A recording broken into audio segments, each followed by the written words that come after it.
Crime की दुनिया में कुछ राज गहरे होते और हर एक चेहरे में कई चेहरे छिपे होते और हत्या के दाग बड़े गहरे होते और मिटाने को सुराग परत दर परत कई पहर होते, लेकिन हर पर्दा हटेगा और हर राज खुलेगा। क्राइम सीन में बसता हर अपराधी फिरेगा। नमस्कार, क्राइम सीन में स्वागत आप सभी का और आपके साथ मैं हूं इश्तियाक अहमद। एक बार फिर से हाजिर हूं क्राइम में छिपी गुत्थी को सुलझाने के लिए। और आज हम क्राइम सीन में खबरों की शुरुआत करेंगे श्रीनगर से। जी हां, जहां पर श्रीनगर में आतंकियों ने एक बार फिर आम नागरिकों को निशाना बनाया। जम्मू कश्मीर के श्रीनगर में आतंकियों ने एक बार फिर आम नागरिकों को निशाना बनाया और आतंकियों ने सोमवार को कश्मीरी पंडित की दुकान में काम करने वाले सेल्समैन की गोली मारकर हत्या कर दी। और अधिकारियों ने बताया कि आतंकवादियों ने बांदीपुरा जिले के निवासी मोहम्मद इब्राहिम को भोरी कदल में रात करीब 8 बजे गोली मार दी। और उन्होंने बताया कि पास के महाराजगंज इलाके में सेल्समैन के तौर पर काम करने वाले खान को गंभीर हालत में अस्पताल ले जाया गया और जहां डॉक्टरों ने उन्हें मृत घोषित कर दिया। और वहीं अधिकारियों ने बताया कि सुरक्षा बलों ने हमलावरों का पता लगाने के लिए इलाके की घेराबंदी कर दी। और जम्मू कश्मीर पुलिस ने बताया कि इस मामले में कई धाराओं के तहत केस दर्ज किया गया। और वहीं सेल्समैन की हत्या जम्मू कश्मीर के पूर्व सीएम और नेशनल कॉन्फ्रेंस के नेता उमर अब्दुल्ला ने निंदा भी की और उन्होंने कहा कि इब्राहिम की हत्या निंदनीय और दुर्भाग्य से इब्राहिम घाटी में खासकर श्रीनगर में लक्षित हत्याओं की एक श्रृंखला में नवीनतम है। और जम्मू कश्मीर में पिछले कुछ हफ्ते से आतंकी वारदातों में तेजी देखी गई है। और वहीं रविवार को ही बटमालू इलाके में आतंकवादियों ने एक पुलिस कांस्टेबल की हत्या कर दी थी। और वहीं अधिकारियों ने बताया कि रविवार को रात के करीब 8 बजे आतंकवादियों ने जम्मू कश्मीर पुलिस के कांस्टेबल तौसीफ अहमद पर बटमालू स्थित एसडी कॉलोनी में उनके आवास के पास गोलियां चलाई और अक्टूबर के महीने में 12 जवान आतंकी हमले में शहीद हो गए और आतंकियों ने आम नागरिकों को भी निशाना बनाया और 13 लोगों की मौत हुई और इसमें बिजनेसमैन, मजदूर और शिक्षक शामिल है। और वहीं सुरक्षा बलों ने 20 आतंकियों को भी मार गिराया है। और वहीं दिल्ली के द्वारका साउथ इलाके में नौकरी का झांसा देकर एक युवती को जबरन शराब पिलाकर उसके साथ होटल में सामूहिक दुष्कर्म का मामला सामने आया और वारदात का विरोध करने पर पीड़िता का गला दबाकर उसकी हत्या का प्रयास भी किया गया। और इसके बाद आरोपी ने अपने लोहे के भारी कड़े से उसके चेहरे पर वार कर दिया और वारदात के बाद आरोपी जख्मी हालत में युवती को होटल में छोड़कर फरार हो गया। और वहीं युवती ने किसी तरह पुलिस को सूचना दी और बाद में अपनी लाइव लोकेशन पुलिस को शेयर की। इसके बाद पुलिस जख्मी युवती तक पहुंची और होटल के दरवाजे को तोड़कर युवती को दूसरी मंजिल से बचाया गया और बाद में उसे अस्पताल में भर्ती कराया गया। और वहीं द्वारका साउथ थाना पुलिस ने नशीला पदार्थ मिलाकर दुष्कर्म करने, सामूहिक दुष्कर्म, हत्या के प्रयास, गंभीर चोट पहुंचाने और जान से मारने की धमकी देने और आपराधिक षड्यंत्र समेत अन्य धाराओं में मामला दर्ज कर होटल के मैनेजर संजय कुमार महतो को गिरफ्तार कर लिया है। और वहीं पुलिस मुख्य आरोपी अंकित सहरावत की तलाश कर रही और पुलिस होटल में लगे सीसीटीवी कैमरों से भी पड़ताल कर रही। और वहीं छानबीन के बाद रविवार को पुलिस ने विभिन्न धाराओं में मामला दर्ज कर लिया और पुलिस आशंका जता रही है कि वारदात में होटल के स्टाफ भी मिलीभगत थी और इसलिए इसमें सामूहिक दुष्कर्म की धाराएं जोड़ी गई हैं। और वहीं उत्तर प्रदेश के सहारनपुर जिले में पुलिस ने एक मुठभेड़ के दौरान 3 शातिर तस्करों को गिरफ्तार कर लिया और वहीं पकड़े गए तस्करों के कब्जे से पुलिस से करीब 1.25 करोड़ रुपए की स्मैक बरामद की है और साथ ही बदमाशों के पास से अवैध तमंचे, हजारों की नकदी और कई मोबाइल फोन और कार भी बरामद हुई है। और वहीं पुलिस अब पकड़े गए बदमाशों से पूछताछ कर रही और सहारनपुर के एसएसपी आकाश तोमर ने जानकारी देते हुए बताया कि थाना मंडी पुलिस को गुप्त सूचना मिली थी कि 3 शातिर स्मैक तस्कर नशे की खेप शहर में बेचने की फिराक में और इसी दौरान पुलिस ने जाल बिछाया और तीनों तस्करों को रंगे हाथों गिरफ्तार कर लिया। और वहीं एसएसपी के मुताबिक पकड़े जाने पर जब तस्करों की तलाशी ली गई तो उनके पास से पुलिस को 1150 ग्राम स्मैक बरामद हुई और जिसकी कीमत अंतर्राष्ट्रीय बाजार में 1.25 करोड़ रुपए है। और इसके अलावा इन तीनों के कब्जे से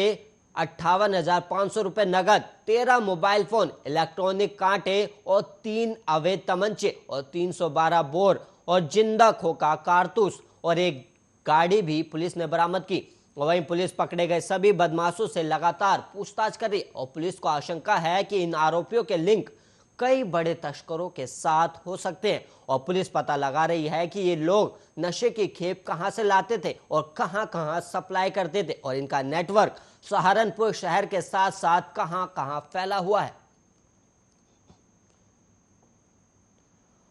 और वहीं बिहार के अमरपुर जिले के थाना क्षेत्र के बलिकिता गांव जाने वाले संपर्क पथ से करीब 100 मीटर की दूरी पर हटियाबारी बहियार के समीप रविवार को देर शाम घात लगाए अपराधियों ने एक गन्ना व्यवसायी की गला रेत कर हत्या कर दी और मृतक की पहचान बलिकिता गांव के रहने वाले गिरोह कापरी के रूप में हुई है। और घटना की सूचना मिलने के बाद मौके पर थाना अध्यक्ष मोहम्मद सफदर अली पुलिस बल के साथ घटनास्थल पर पहुंचे और पंचनामा किया गया और इसके बाद शव को पोस्टमार्टम के लिए बांका भेज दिया गया। और वहीं बताया जाता है कि बलिकिता गांव के कुछ लोग छठ पर्व की खरीदारी कर शाम में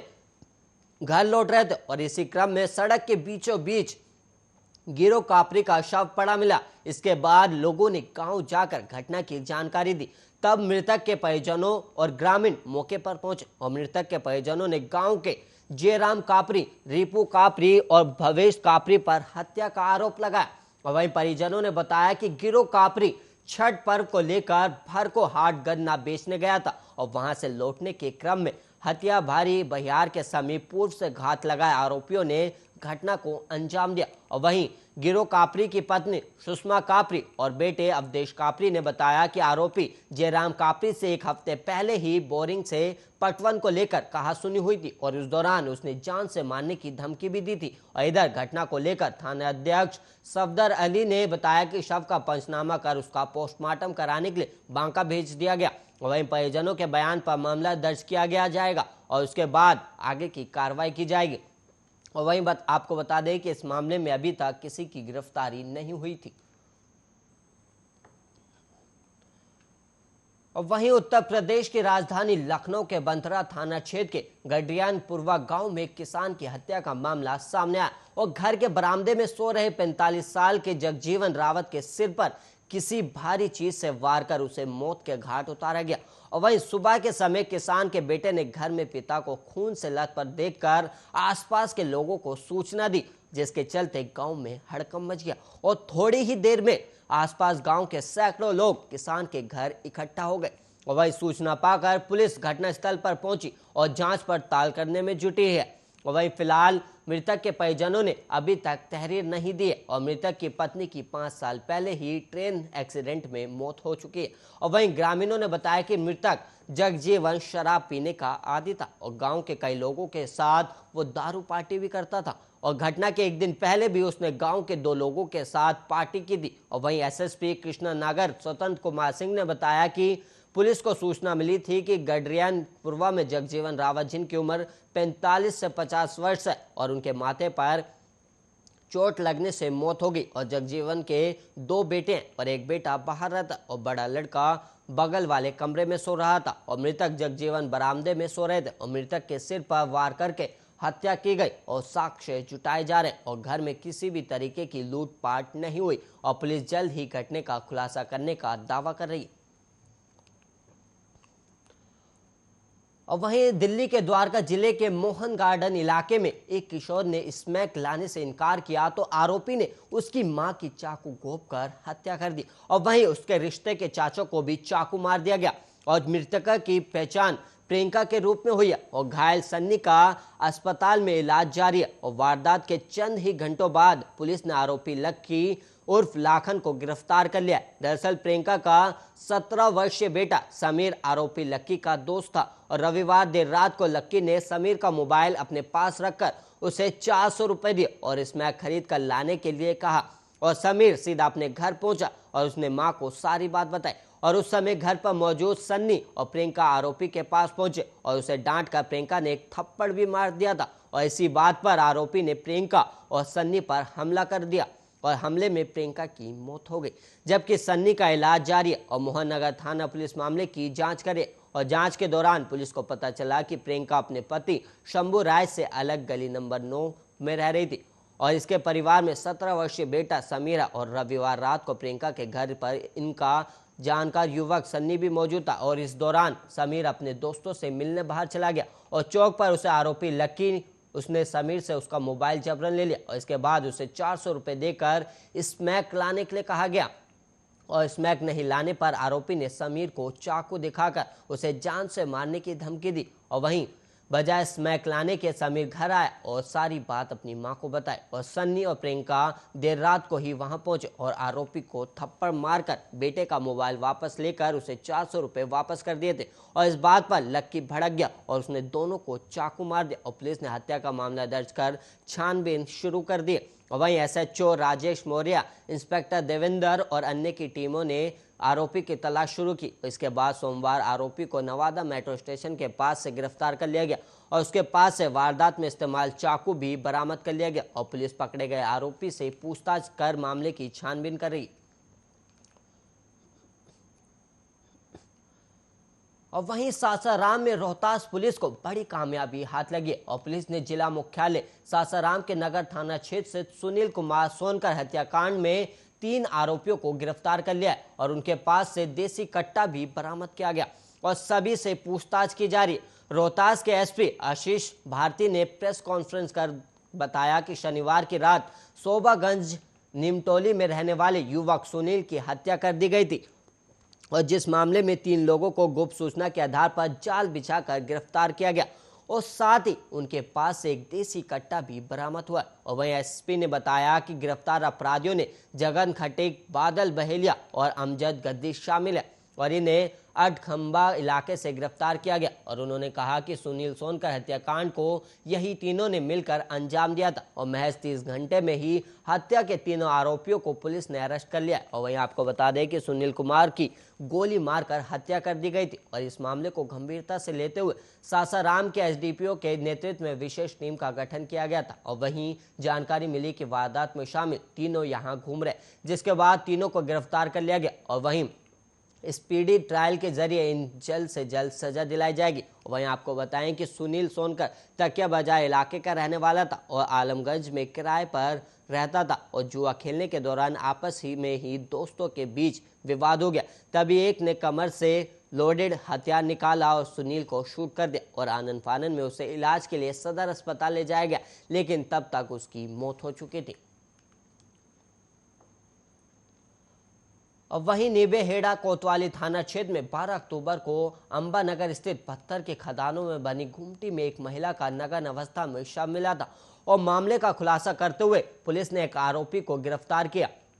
और वही महिला के साथ दुष्कर्म कर पत्थर मारकर हत्या की गई थी और कोतवाली निबेहा थानाधिकारी मदन लाल ने बताया कि हत्या के मामले में आरोपी सिगरी हनुमान निवासी उदयराम कीर को पकड़ा गया और आरोपी हत्या वाले दिन पहली बार महिला से मिला था और महिला मजदूरी करने के बाद घर जा रही थी और उस दौरान आरोपी भी मजदूरी कर शराब के नशे में बाइक से घर लौट रहा था और आरोपी ने महिला को लिफ्ट दी थी और बीच रास्ते में नियत बिगड़ने पर दुष्कर्म किया गया और उसके बाद पत्थरों से वार कर मौत के घाट उतार दिया गया। और वहीं थानाधिकारी ने बताया कि आरोपी को पकड़ने के लिए एसपी राजेंद्र प्रसाद गोयल के आदेश पर एक टीम का गठन किया गया था और सदर थानाधिकारी के नेतृत्व में मोबाइल लोकेशन के आधार पर उदयराम कीर के बारे में पता चला और पुलिस ने एक विशेष टीम का गठन कर आरोपी की तलाश की और आरोपी को डिटेन कर पूछताछ की और उसने हत्या करना स्वीकार किया है।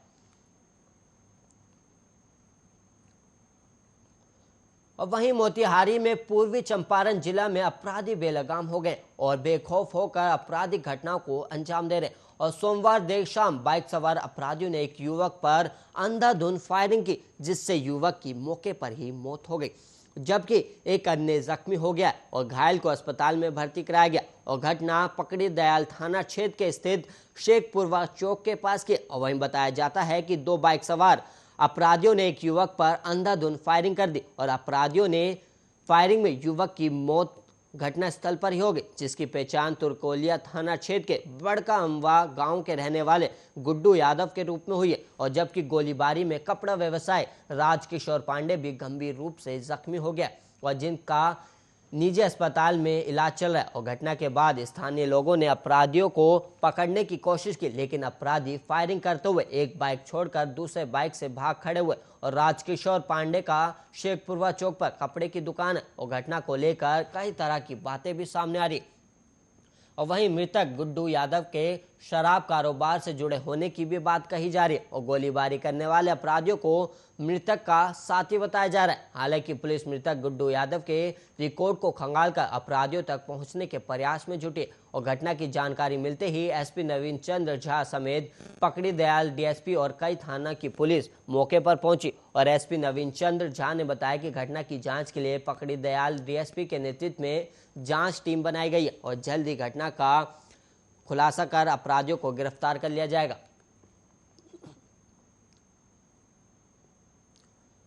और वहीं लखीमपुर हिंसा मामले में फोरेंसिक लैब की रिपोर्ट में फायरिंग की पुष्टि हुई है और केंद्रीय गृह राज्य मंत्री अजय मिश्रा टेनी के बेटे आशीष मिश्रा और उसके करीबी अंकित दास के लाइसेंसी असलहा की बैलिस्टिक रिपोर्ट में फायरिंग की पुष्टि की गई। और इससे साफ हो गया कि टिकोनिया में हिंसा के दौरान लाइसेंसी असले से फायरिंग भी की गई थी। दरअसल तिकोनिया हिंसा के दौरान किसानों ने फायरिंग करने का मामला भी उठाया था और इसकी जांच के लिए लखीमपुर पुलिस ने अंकित दास की रिपीटर गन और पिस्टल और आशीष मिश्रा की राइफल और रिवॉल्वर को जब्त किया था और चारों असलों की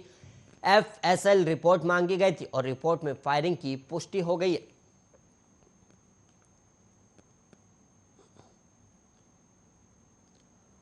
और वहीं बिहार में शराबबंदी के बावजूद सिर्फ 6 दिन के अंदर जहरीली शराब पीने से 40 मौतों ने नीतीश सरकार को हिलाकर रख दिया और मौतों के आंकड़ों को देखते हुए खुद सीएम नीतीश कुमार एक्शन में आ गए और इसके बाद उन्होंने 16 नवंबर को बिहार में शराबबंदी पर उच्च स्तरीय बैठक बुला ली और बिहार में पहले से ही शराब की बिक्री और उत्पादन पर प्रतिबंध है और ऐसे में माना जा रहा है कि सीएम नीतीश कुमार शराब माफियाओं पर बड़ी कार्रवाई का ऐलान कर सकते हैं। और वहीं मुख्यमंत्री नीतीश कुमार ने कहा कि समय पर कार्रवाई नहीं करने वालों पर एक्शन होगा और वो बच नहीं सकते और जिम्मेदारी नहीं निभाने वाले पर कार्रवाई होगी और ऐसे लोगों को छोड़ा नहीं जाएगा। और सीएम नीतीश कुमार ने इशारों में नेता प्रतिपक्ष तेजस्वी यादव पर भी तंज कसा और उन्होंने कहा कि कुछ लोग केवल बयान देते हैं और करते कुछ नहीं। अगर उनके पास कोई जानकारी है तो पुलिस को क्यों नहीं देते और सूचना देने के बदले केवल पत्र लिखेगा और मीडिया में बयान दीजिएगा तो इससे क्या लाभ होगा। और बिहार में जहरीली शराब पीने से हुई मौत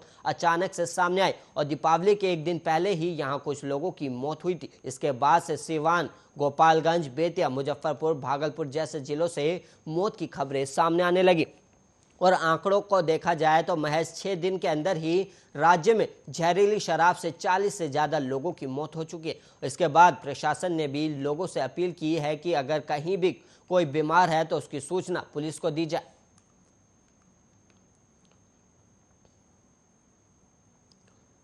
और वहीं झारखंड के जामताड़ा से एक हैरान कर देने वाला मामला सामने आया जहां पर एक 8 बच्चों के पिता ने अपनी पत्नी को धोखा देकर 8वीं क्लास में पढ़ने वाली छात्रा से शादी कर ली और फिर नाबालिग को अपने घर ले गया जहां पर